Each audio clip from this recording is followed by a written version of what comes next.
మధుగారు మధుగారు. మృదుల ఏమైంది? ఏంటా కంగారు? మధుగారు ఏమైంది? మా నాన్న వచ్చారండి.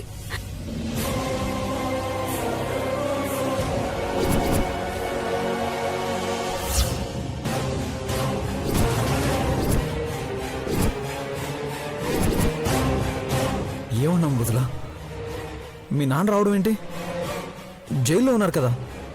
ఈ రోజే రిలీజ్ అయ్యారట మధుగారు. తిన్నగా ఇంటికి వచ్చేశారు.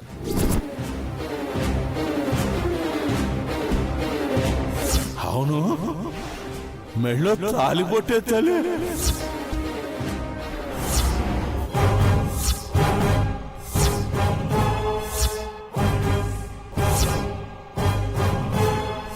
కానీ మళ్ళా వస్తా. నీకు అన్యాయం జరిగితే మాత్రం చూస్తా ఊరుకోను. ఇంకా ఏదో మూల అదృష్టం మిగిలుండి ఎవరు లేని టైంలో వచ్చారు మధుగారు. అదే అమ్మ వాళ్ళు ఉన్నప్పుడు వచ్చుంటే అందరి ముందు పెళ్లి గురించి మాట్లాడుంటే తలుచుకుంటేనే భయంగా ఉంది మధుగారు. మృదుల, నువ్వేం కంగారు పడద్దు. ఎలా హ్యాండిల్ చేయాలో ఆలోచిద్దాం. లేదు మధుగారు, మా నాన్న సంగతి మీకు తెలీదు. వెళ్ళమని కాళ్ళు చేతులు పట్టుకుని బతిమాలితే కాని కదలలేదు. ఎంతసేపు తాళి పొట్టేది అల్లుడేడి అని పెళ్లి గురించి మాట్లాడుతున్నారు.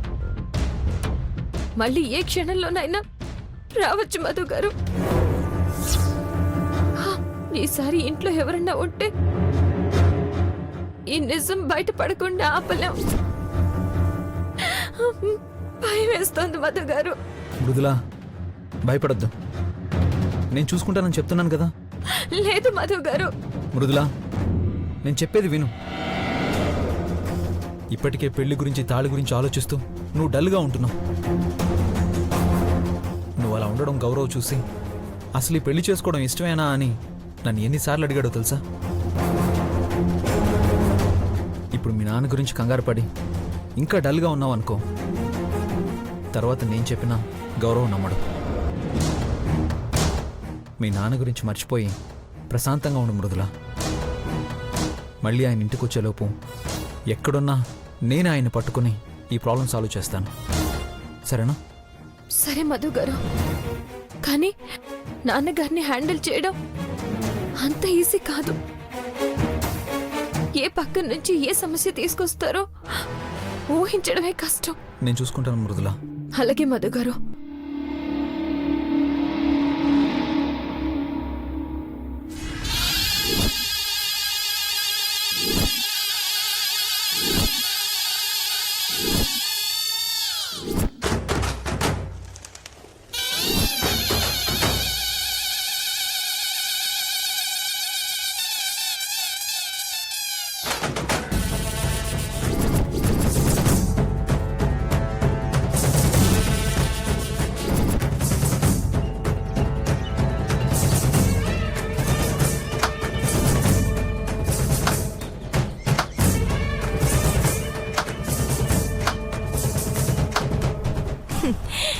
శభాష్, ఎంత బాగా మేనేజ్ చేస్తున్నావే.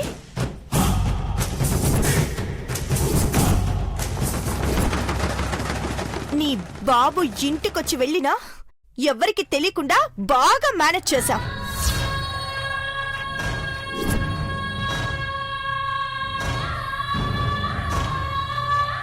ఇప్పుడు మళ్ళీ వస్తే నీ బండారాలు ఎక్కడ బయటపడిపోతాయోనని ఇంకా ఎలా మేనేజ్ చేయాలని ట్రై చేస్తున్నావా? ఇప్పుడు చెప్పవే, మీ నాన్న దొంగచాటుగా వచ్చి దొంగచాటుగా వెళ్లాల్సిన అవసరం ఏంటి?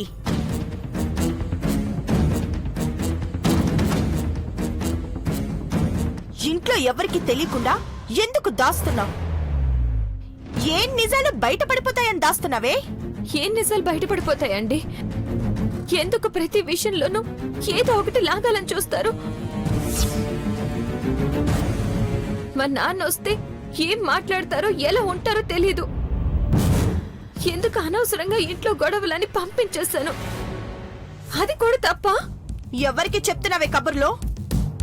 అప్పుడెప్పుడో మీ నాన్నొస్తే ఎక్కడ లేని ప్రేమ పుట్టుకొచ్చి చెయ్యి పట్టుకొని మరి వెళ్ళిపోయావు కదా. కానీ ఇప్పుడు ఇంట్లోంచి బయటికి గెంటేశావంటే, మళ్ళీ వస్తాడు అని టెన్షన్ పడుతున్నావంటే ఏదో ఉంది. అయ్యో అదేం లేదండి. ఉంది ఉందని నీకు తెలుసు, నాకు తెలుసు. హ, నీకొక షాకింగ్ న్యూస్ చెప్పనా? నీకు పెళ్ళైపోయిందని ఇన్నాళ్ళు డౌట్ గానే అడిగాను కదా. నిన్న నీ పెళ్లి ఫోటో చూశాక కన్ఫర్మ్ అయిపోయిందే.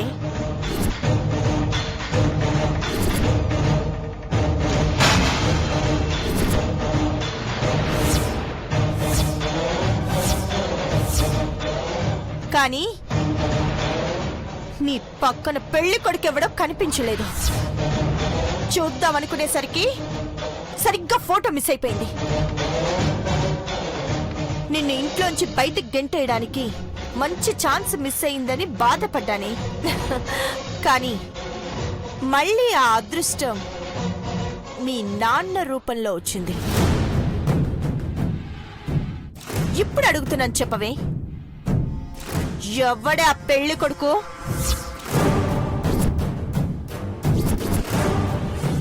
నువ్వు చెప్పవు. హ, నేను కూడా నిన్ను చెప్పమని బలవంత పెట్టను. మీ నాన్నని పట్టుకుంటే మీ నాన్నే బయట పెడతాడు.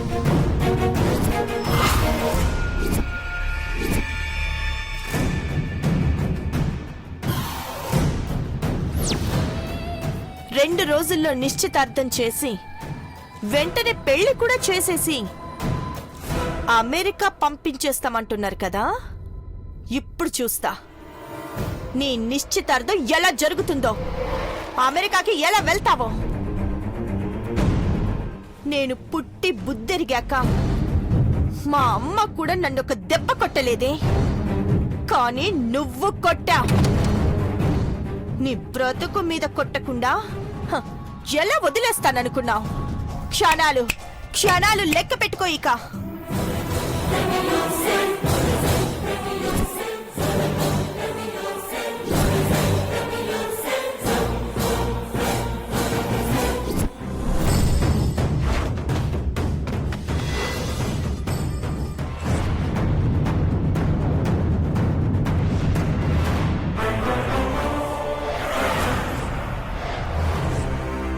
మీ నాన్నని పట్టుకుంటే మీ నాన్నే బయట పెడతాడు.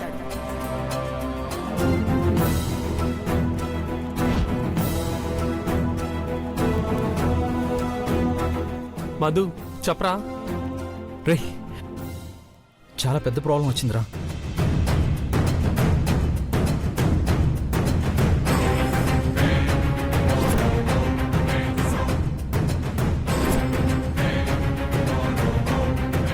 రెండు రోజుల్లో నిశ్చితార్థం రా.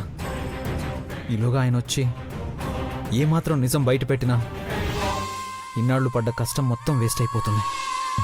నిశ్చితార్థం జరిగి పెళ్ళయ్యేంత వరకు అతను ఆపగలిగితే చాలరా. నువ్వేం టెన్షన్ పడద్దురా, వాడెక్కడో నేను పట్టుకుంటాను. నువ్వు నిశ్చితార్థం పనిలో ఉండు. ఓకే సరేరా.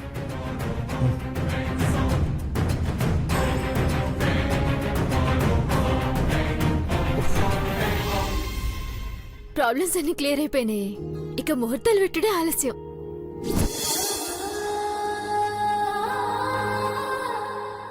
వావ్, వస్తుంది. ఏంటే? నిలవంకనే వస్తుంది. అయితే వెంటనే కళ్ళు మూసుకొని నీకు బాగా నచ్చిన మనిషి దగ్గరికి వెళ్ళి కలుగుతారు. ఆ మొహం చూస్తే జీవితాంతం తోడుంటారు తెలుసా?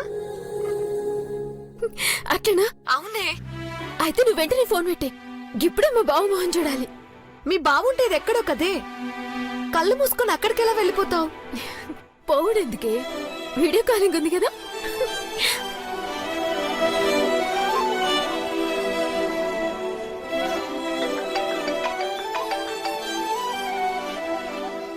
వీడియో కాల్ చేస్తుంది.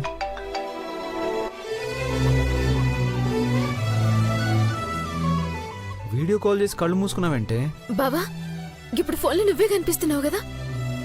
నా ఫోన్కు వీడియో కాల్ చేస్తే నేను కాక ఇంకెవరు కనిపిస్తారే? అయితే కళ్ళు తెరుస్తా బావా.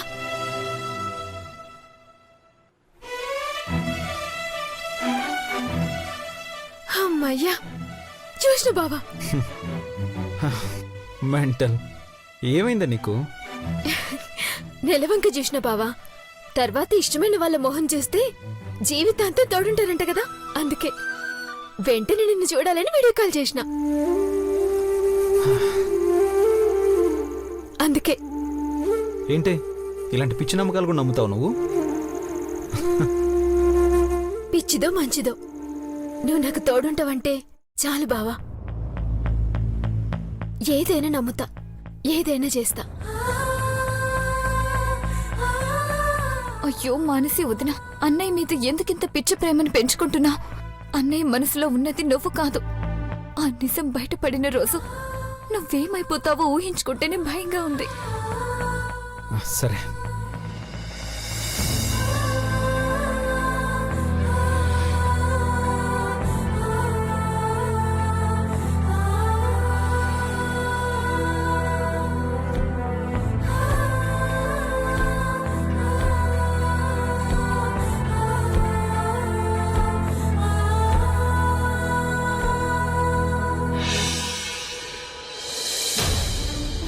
అన్నయ్య డైరీ.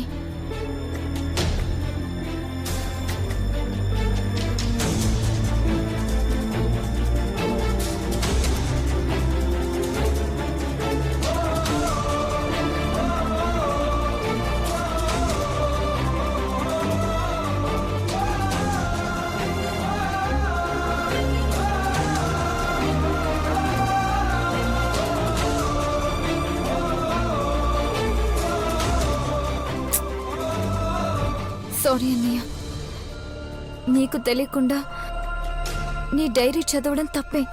కానీ నీ గురించి మృదుల గురించి ఉన్న డౌట్స్ వల్ల నేను డైరెక్ట్గా అడగలేను. కనీసం ఈ డైరీలోనైనా వాటికి సమాధానం దొరుకుతుందేమోనని చూస్తున్నాను. క్షమించన్నయ్య.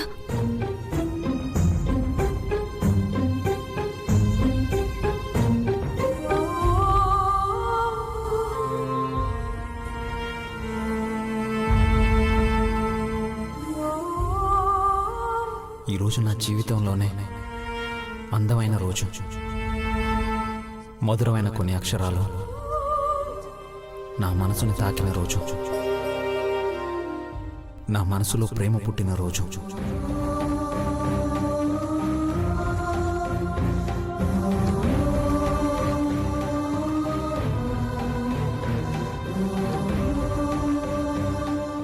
ఎవరెవరు ఇంత అందమైన మనసున్న ఆ అద్భుతమైన అమ్మాయి ఎవరు తెలుసుకోవాలి.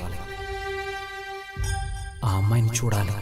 అన్నయ్య మనసులో ప్రేమ పుట్టింది మానసి వదిన్ని చూశాక కాదు, ఈ అక్షరాల్ని చూసి మాత్రమే ప్రేమ పుట్టిందనడానికి ఇంతకన్నా వేరే సాక్ష్యం ఏం కావాలి? తప్పు చేస్తున్నావు మృదుల. అన్నయ్య మనసులో ఉన్నది మానసి రూపంలో ఉన్న నువ్వే.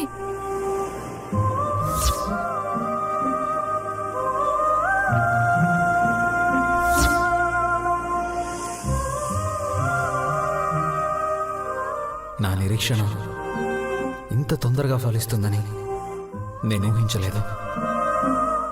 నా మనసుని చెల్లింపచేసిన అక్షరాల ప్రతిరూపం ఈరోజు చూశాను.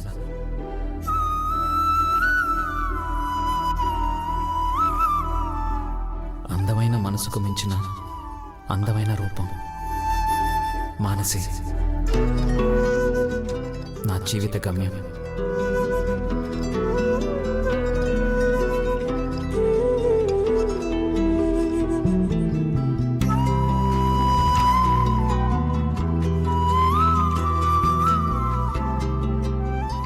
మానసి కాదన్నయ్య, మృదుల. అంత గొప్ప ప్రేమని మనసులోనే దాచుకుంది.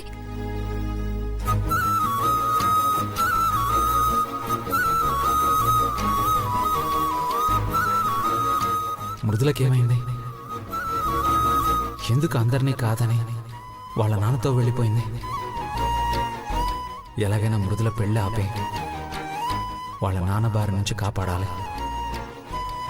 తర్వాతే ఏదో జరిగింది. ఈ తర్వాతే మృదుల అన్నయ్య జీవితాల్లో చాలా మార్పు వచ్చింది.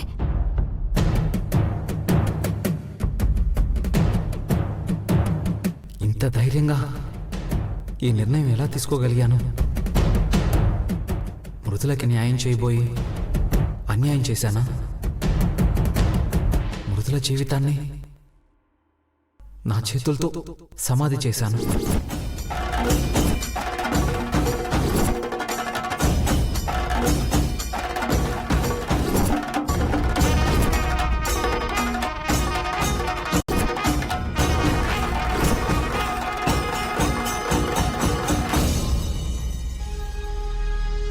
అన్నయ్య ఏం నిర్ణయం తీసుకున్నాడో? అన్యాయం చేశానంటున్నాడేంటి? అసలు ఏం జరిగింది ఆ రోజు?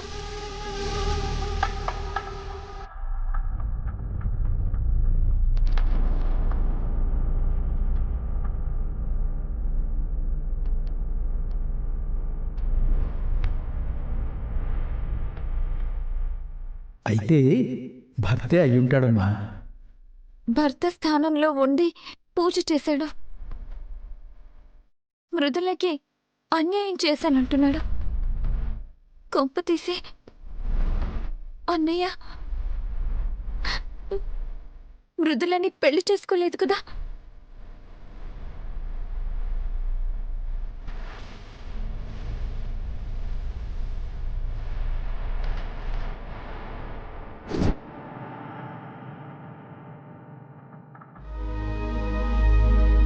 తనియా,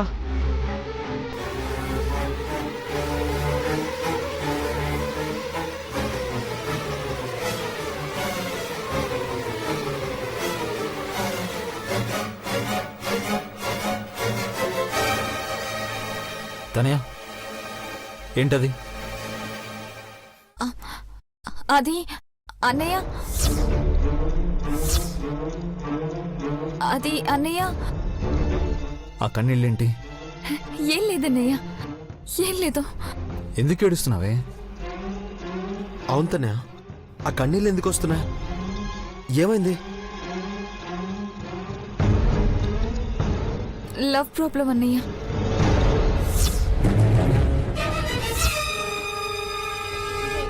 తనయా, లవ్ ప్రాబ్లమా? ఫ్రెండ్ దన్నయ్య. ఫ్రెండ్దా? ప్రాబ్లం ఏంటో చెప్పు. ఇద్దరం అన్నయ్యలు ఉన్నాం, చిటికలే సాల్వ్ చేస్తాం. అబ్బాయిని అమ్మాయిని లేపుకొచ్చి పెళ్లి చేస్తాం. నాకు తెలిసిన ఇద్దరు అమ్మాయిలు ఉన్నారన్నయ్య. ఇద్దరికి ఒకరంటే ఒకరికి ప్రాణం. వాళ్ళకు ఒక అబ్బాయి పరిచయం అవుతాడు. ఇద్దరు అబ్బాయిని ఇష్టపడతారు. మొదట అమ్మాయి చేసే కొన్ని పనులకి ఆ అబ్బాయి ఇంప్రెస్ అయ్యాడంట. కానీ ఆ పనులు చేస్తున్నది రెండో అమ్మాయి అనుకుని ఆమెని ప్రేమిస్తాడు. పాపం, ఈ విషయం తెలిసిన మొదటమ్మాయి తన స్నేహితురాలి కోసం తన ప్రేమని తన మనసులోనే దాచుకుంటుంది. So sad. లెక్క ప్రకారం అయితే ఆ అబ్బాయి మొదట అమ్మాయిని కదా ప్రేమించాలి. పాపం, తన స్నేహితురాలి కోసం తన ప్రేమని త్యాగం చేసింది. రే గౌరవ్, స్నేహితురాల కోసం త్యాగం చేస్తున్నాను అనుకొని ఆ అబ్బాయికి అన్యాయం చేస్తుంది. ప్రేమకు అన్యాయం చేస్తుంది. ఆ అబ్బాయి ప్రేమలో పడింది ఆ అమ్మాయి చేసిన పనులు చూసి కానీ ఆ అమ్మాయిని చూసి కాదు కదా. అంటే ఒక అమ్మాయి తను చేయని దానికి చేశాను అని చెప్పుకుని ప్రేమను పొందుతుంది. ఇంకొక అమ్మాయి తను చేసిన పనులు చేయలేదని చెప్పి ప్రేమకు దూరం అవుతుంది. ఇద్దరు తప్పు చేస్తున్నారమ్మా. అబద్ధాలతో ప్రేమని మోసం చేస్తున్నారు. అసలు నిజమైన ప్రేమను కోరుకుంటున్న ఆ అబ్బాయిని ఇద్దరు మోసం చేస్తున్నారు.